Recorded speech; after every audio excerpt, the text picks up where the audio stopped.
First, we're going to check in with Congressman Michael Turner. He is also monitoring the situation. We want to check in with him. He is joining us today. Thank you, sir. I have to ask you, you've already passed a resolution condemning what's happening in Iran. What happens next? Well, certainly the images that you're showing are very startling and saddening. They're actions of a repressive regime that clearly needs to rejoin the international community. I think this gives us a real opportunity to discuss what are some of the problems that the international community has with Iran. When you look to Iran and its activities in supporting Hezbollah, which is destabilizing Lebanon and is a real threat to the north to Israel, its support for Hamas, which has divided the Palestinian Authority and made Middle East peace negotiations virtually impossible, and of course represents a threat directly to Israel. They're continuing to enrich uranium, and their quest for nuclear technology and, of course, missile technology represents a threat to Europe and the United States. Now, these types of actions are of a regime that would be not surprising when we look to the actions that it's taking against its own people. How worried are you at this point with the bit of instability that we see there in Iran and their nuclear program, and how that factors into whose hands that program may fall into? Well, certainly I think everyone should be concerned, but hopefully this represents a transition that perhaps all of the Iranian people do not support the activities of Iran to destabilize the Middle East, to pose itself as a direct enemy or threat to Europe and to the United States.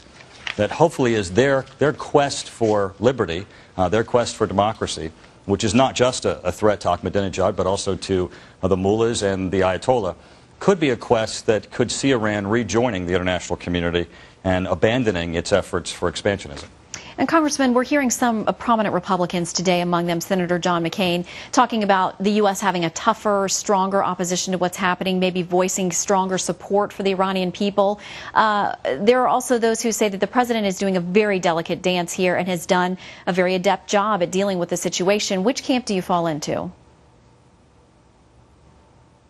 Well, it is definitely a fine line to walk. We don't want to appear that this is a revolution which appears to be a grassroots revolution, which is American-driven or United States-driven.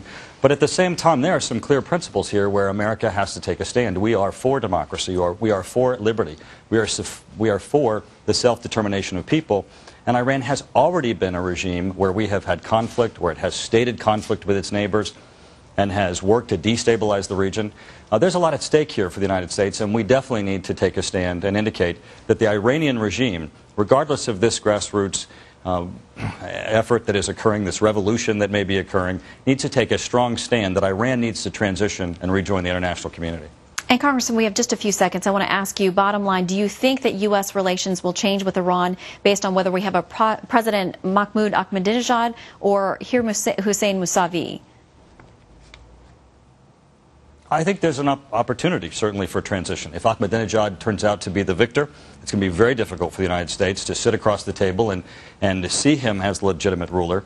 But also the conversation has got to remain the same. If we weaken our stance on the transition that Iran needs to take in walking away from its support for Hezbollah, walking away from its support from Hamas, walking away from enriching uranium, and for seeking missile technology to reach Europe and the United States, if we walk away from those, then certainly we've done the national security of the United States a disservice.